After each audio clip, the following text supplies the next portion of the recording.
జగన్మోహన్ రెడ్డి గారు నాకు అన్యాయం చేస్తున్నారని విజయమ్మ గారే బహిరంగంగా లేఖ రాసి చెప్పడం జరిగింది. ఆ టైం లైన్లో ఆ సినారియాలో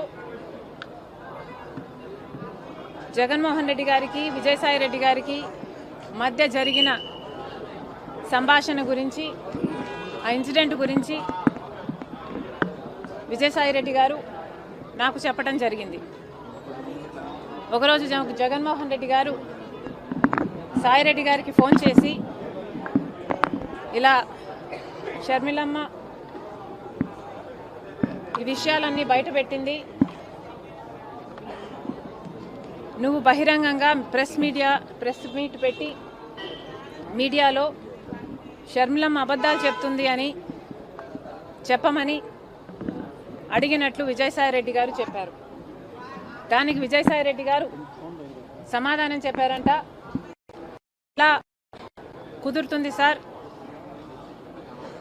రాజశేఖర్ రెడ్డి గారి ఇద్దరి బిడ్డలకు సమాన వాటా ఉండాలని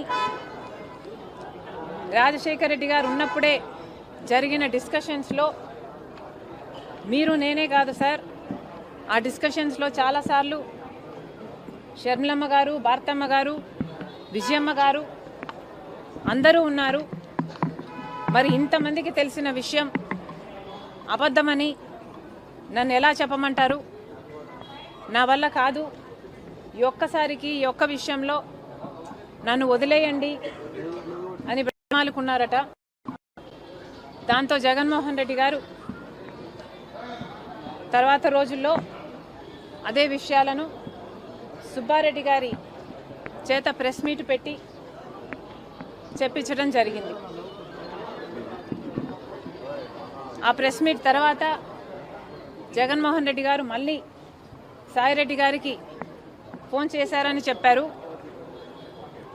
ఆ ఫోన్ కాల్లో మళ్ళీ జగన్మోహన్ రెడ్డి గారు, లేదు తప్పదు, ఈ విషయం నువ్వు కూడా చెప్పాల్సి ఉంటుంది, కాబట్టి షర్మిలమ్మ చెప్తున్నది అబద్ధమని చెప్పాలని చెప్తే మళ్ళీ సాయిరెడ్డి గారు, సార్ విజయమ్మ గారికి అన్ని విషయాలు తెలుసు, దయచేసి నన్ను బలవంత పెట్టకండి, నాకు ఈ విషయంలో జోక్యం చేసుకోవడం ఇష్టం లేదు, నన్ను వదిలేయండి అని ఎంత బ్రతిమాలినా జగన్మోహన్ రెడ్డి గారు ఒప్పుకోలేదని చెప్పారు. దాంతో అమ్మ నాకు తప్పలేదు, తప్పించుకోవడానికి నేను చాలా ప్రయత్నం చేశాను, తప్పనిసరి అయి నేను ఒప్పుకోవాల్సి వచ్చింది అని సాయిరెడ్డి గారు చెప్పారు. ఆ తర్వాత సరే సార్ మీ ఇష్టం వచ్చినట్లే చెప్తాను నేను అని జగన్మోహన్ రెడ్డి గారికి చెప్పాక జగన్మోహన్ రెడ్డి గారు ఏం మాట్లాడాలో, ఏ పాయింట్లు మాట్లాడాలో నేనే డిక్టేట్ చేస్తాను, నువ్వు నోట్ చేసుకో అని సాయిరెడ్డి గారితో చెప్పారట. ఆ తర్వాత 40 నిమిషాల పైన జగన్మోహన్ రెడ్డి గారు ఏ పాయింట్ ఎలా చెప్పాలి అని 40 నిమిషాల పాటు జగన్మోహన్ రెడ్డి గారు డిక్టేట్ చేశారట.